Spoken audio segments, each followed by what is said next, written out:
Okay. How's it going, y'all? Y'all already know me, Chief Mariah. What I want to talk about today, we're not going to do a clip today. We got to talk about this because this is getting out of hand. The in-house fighting needs to stop. Guys, we got to stop this. We got to stop this whole African versus American Africans versus the Caribbean blacks versus the Canadian blacks versus the UK black. We got to stop this. This got to stop. It's ridiculous. We all are the same people. We all are. I'm a Pan-Africanist as an ideologue, as far as my ideology. I'm a Pan-African nationalist Garveyite. That's like, it don't get blacker than that. You know what I'm saying? That's like being a Shiite Muslim. You know, the Shiites, they don't play that. Like, wrap it up, ladies. I don't want to see nothing but slits in the eye. You know what I mean? I'm heavy into those space. Garveyism, that is one of my favorite leaders of the UNIAU. I want to say this today on President's Day because you have to understand, like, right now what's happening, right? Because it's very convenient that all this stuff is popping up, like, online. If you're very much online and creating content, all this division stuff, like you have the Dane Calloways, Tariq Nasheeds, and right when the year of return of Ghana did the year of return, where they were trying to promote whether you're from Caribbean, the UK, America, Canada, Brazil, Puerto Rico, Venezuela, all the Afro-Africans, hey, come back home. You can get your own visa, citizenship.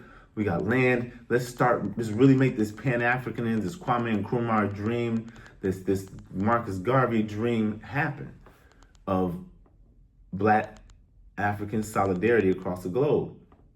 And then all of a sudden, it's just like one after another, just YouTube channels and just conversations of just, for instance, I was in an Uber and this brother, black as me, dreadlocks down to his knees. He saw my name. My name is very African. You know, I was born in Michigan, raised in Michigan. I'm not gonna tell you where because I don't like spending too much of my information. But he just started a conversation. Yeah, I ain't African. And I've heard this story of this conversation a million times, so I'm not engaging in it. I'm just like, all right, I'm not African. I'm Cherokee. Okay, I've heard this a million times. It's like almost like every 10 to 15 years, this whole I'm Native American movement just comes in, right? I remember the last time it was hitting this hard, probably like in middle school.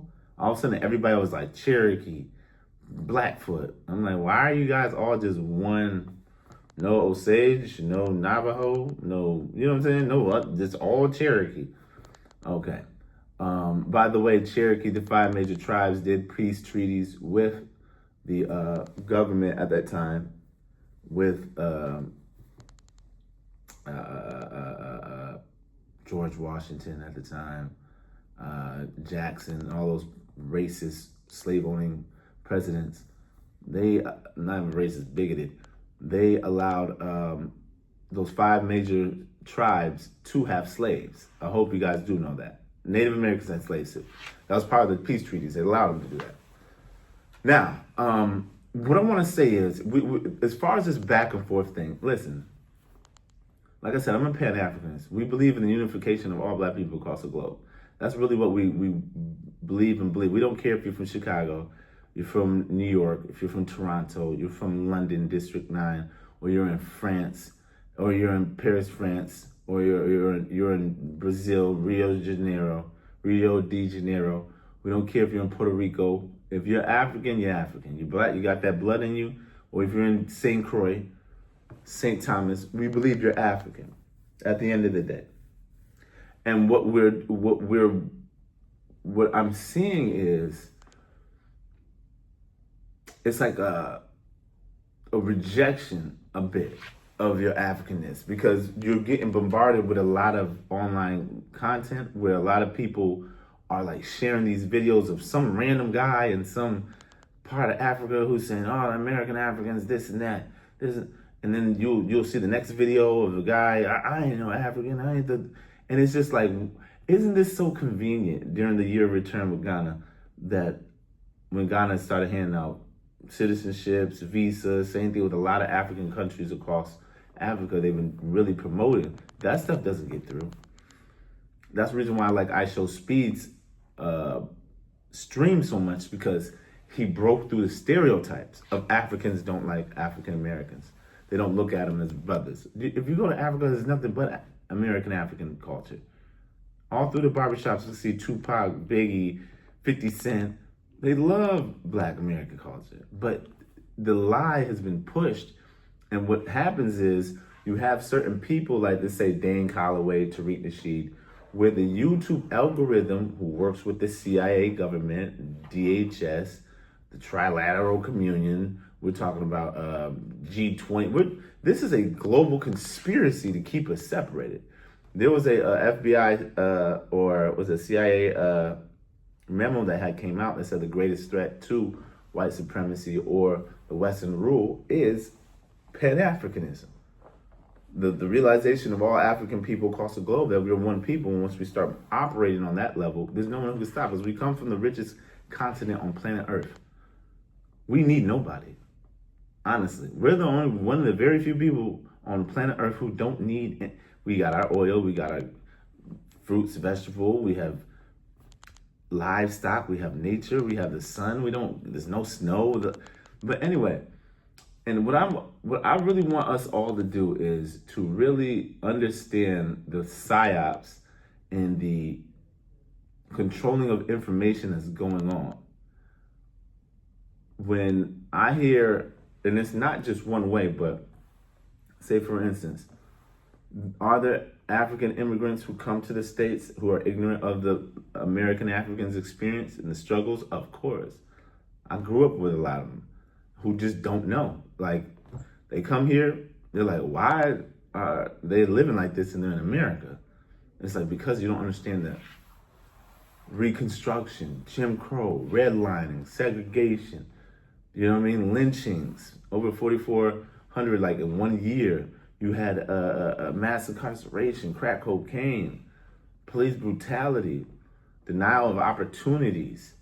You had so many different cities like Rosewood. You had, I just heard about another one down in Miami. The richest strip of land is in Miami, and they use black labor to build those houses. And then those workers had built their own area in town. And those, after they built the houses, the white people came to that black area where those people who built it and burned all their houses down.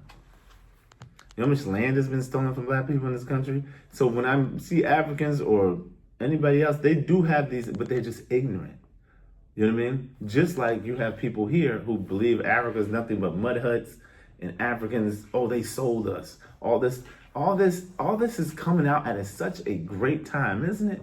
Perfectly timed. The year of return, Ghana's like, hey, we got Ibrahim Toure over in Africa, and right now they are just raping all the resources out of Africa. They want you to not want to go there. They don't want you to connect with it, because they know once you connect with it, it becomes a problem. You know what I mean? So, as a Pan-Africanist, yes, we do have certain beliefs. We do have beliefs of you should marry your own people. We don't believe a black man should be with a white woman. We don't understand why you would do that when you have only 1 out of 4 black women getting married. There's already not enough, and what makes it so sad is just the well-educated and the well-placed, financially placed black man who's one marrying outside the race more. The black man, and stop with the sister shaming, the black man marries outside of his race more than all the other races combined. Listen to that. The black man marries outside of his race more than all other races, percentage-wise, combined. Why is that? I'll tell you why it is. Self-hate. The black man believes the white woman is better than the black woman. He does. So then you can't tell me it's not self-hate, because on contradictory, like if you believe the white woman is better than the black woman, then you must believe the white man's better than the black man. We got a lot of trauma going on out here. We got a lot of trauma. And us as Pan-Africanists, nationalists, Garveyites, what we're trying to do is find a way to fix this.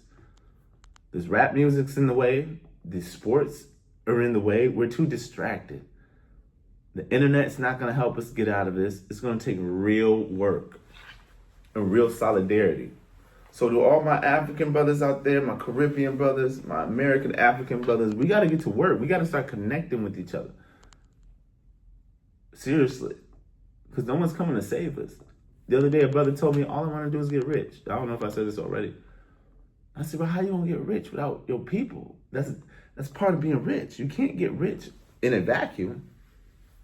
If you look at the Jewish community, it's not just one of them rich, they're all rich.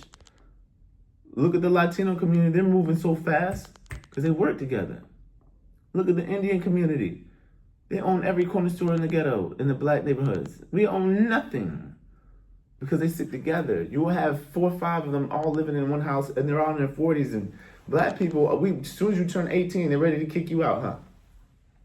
Get out. Why does he gotta get out? We have certain mental provocations that don't make sense. If you are 45, you have a wife and kid, I don't see it, and you're trying to save up to build a business, right? I don't see why you couldn't live with your parents. In our culture, that's frowned upon, right? In other cultures, it's not, because as long as you're not over there just kicking your feet up, yeah, then there's a problem. But like, if you have something to do. So what I really want us to do as black men is we have to really come to a consensus. We got to come together because it's going to take the men. We need to have more conversations. We need to have more meetings where we come together and we figure out what is it we can do to build and cross the bridge. There's a lot of organizations over there here that are, when you go to Africa, you'd be surprised. When I get on a plane and go to Africa, there's a lot more white people than black people. It's funny. It's a weird, white people know what's going on over there. It's lit. Cheap to live, good food, beautiful weather. But it's just these narratives that have just been pounded in our head to where we're all just fighting each other. You know what I mean? And it's sad. And it's sad. So, yeah, I just want to say that because I'm seeing too much of that on the internet. Then you got that dude called Myron Gaines. He's really he's a Sudanese guy who wants to act like it's a lot of coonery going on. I know it. And it's coming, like I said, it's coming from and the most of it's not even coming from the not well-to-do brothers. Like I said, it's coming from the educated, financially well-placed brothers. The first thing they do is when they get that degree, they want to move to the suburb and get a white girl. I done seen brothers come from Africa. And it's sad. And a lot of my African brothers, you know it's true. The part of the dream is to come to some Western country, find a white girl, and have some mixed babies. That's success. I made it. You sound like a clown. We got Donald Trump breathing down our neck. Stephen Miller's over there on some weirdo stuff. You got, every time I turn around, people say, why you talk politics? Why you talk about this and that? No one man can make it past his people. If you don't understand that, then you don't understand money. How are you gonna make money when nobody you know has money? This generation shouldn't even be talking about money. We're not even there yet. We need a psychological uplifting it might be our children or grandchildren. We got a lot of building to do. This generation just should be building stuff. Whether it's organizations, literally building structures, cleaning up the mess. Because we are living in filth right now. Honestly.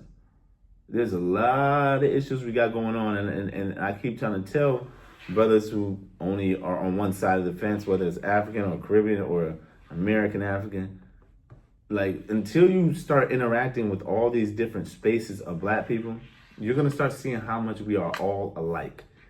We all have the same issues. We all do this. We all love music. We're all the same. The idea that we're different is amazing for how people can fall for that. And to Tariq Nasheed, he's an idiot. And his fan base, I'm sorry, you guys are idiots. Like, I don't know how you can sit there and listen to that man just talk. And everything he says is just nothing but just BS. Like, it's not even factually true. And he's just selling you wolf tickets and he's just trying to get views. Which I understand, I want views. But anyway, I had to say that to you, brothers. I just had some free time, so I thought I'd say some of that. As far as moving on, guys, come on, man. What we gonna pass this down to the next generation and the next generation, and then it ain't gonna get no better. At the bottom of the barrel, bruh. We don't own nothing. I don't care. All y'all here flossing and look at this. We don't own nothing, bro. Everybody's laughing at that. You got a diamond chain. When you got a diamond chains look goofy, y'all. Who cares about the newest car? What do we have to pass down to the next generation? Some institutions, something. Hey, work on this. That's the reason why us Pan-Africans, like I said, we have the best ideology. That's what we believe in. Hey, here goes what we've learned. This is going back from slavery when, who said African for the Africans? Africa for the Africans. God is black. This is back in slavery when you weren't supposed to say things like this. Pan-African, and to a lot of Africans out there, Pan-Africanism really started over here in the West, in slavery. And it was brought to Africa with the W.E. Du Bois, who was a clown. He stabbed Marcus Garvey in the back, but it's whatever. But anyway, y'all, I just want to say that we got to really work on this real quick because we look corny. Like I said, with 50 Cent and Tony Ayo on a plane arguing with Ja Rule, and somebody was like, man, you just talking about our America. One, first, 50 Cent is Jamaican. And we all know he's Jamaican. And two, Tony Ayo's Haitian. And I think Ja Rule, his name is Ja. That's obviously Jamaican for God. Patois. Ja means God in Rastafarian, Patois, whatever you want to call it. And so it's across the board. The ignorance is just across the board. Like we all just on some book. You ever looked at a brother in his eyes and just looked at him and just said, "What's going through your brain right now? Like, please tell me, what is rotating up there? Because I'm just looking at you. All I see is some BS. So what I wish I could do is just load up a bunch of black people from different places and just take a plane and just do a tour of the Caribbeans. We go down, we go through Central America, all the way through Brazil and like Venezuela. And we go through like Colombia, and then we can go through all these places, and also to the American Africa. You know, outside of the continent of Africa, the most black people outside are in Brazil. Is it Brazil or Cuba? No, Brazil. Okay? So what I'm gonna need from all of us this year is everyone step outside their bubble. Stop staying in your bubble, just believing stereotypes. Okay? And hopefully we can work on this year. We got a lot more things to do this year. It's the midterms coming. It's about to get crazier and crazier. Donald Trump ain't letting up. He's banned almost half of Africa. All of the whole Caribbean's banned. Middle East is banned. And so, I don't know. Guys, we just got to make sure that we sticking together. To all my Hebrew Israelites, my Muslims, my Gods and Earth, my 5%ers, NOI, FOI, to my Hebrew Israelites, it's all love. It's all love. I'm a Pan-Africanist. We believe in the freedom of religion. Because essentially, I'm not going to lie to you, we created pretty much all the religions. Christianity, that was Ethiopia. Islam, that was more middle northern Africa. Buddhism, look at the original sculptures of Buddha, nappy hair. We created all this. Nothing under the sun is new. Nothing. So what we're going to have to do is we got to really get back to that. I'm not saying go get you a dashiki, kitenge, and you got to go out there and I'm just saying let's start the psychological process. Because if your idea is getting rich, you're not going to be able to get rich if all your people are poor. That's not how it works. Unless you want to be a token Negro, Uncle Tom, or Uncle Remus, tap dancing. Come on. But anyway, I just had to say that. Tariq, you're a bum, bozo, clown. No one likes you. You don't get invited anywhere. You mad because Umar took the spot and you're just stuck to No Jumper and Vlad TV here and there. You sit in your, I don't know what it is you sitting in. It looks like a dark basement. You used to be that guy, but some reason you took a dark turn. Because you thought there was money over there? That's what it was? You thought the white people were going to really like you. Anyway, guys, we got to do better, man. As brothers, we got to do better. It's really not that hard. If we could just all get together, link up, we're $3 trillion people. There's no reason why we don't own our own businesses. We don't have to go to, you hate that job you work at? Well, if we were all to work together, we could all be having our own businesses. But we're not. But anyway, you know the slogan, chase knowledge, don't chase money. Peace, love, and positivity. See you later.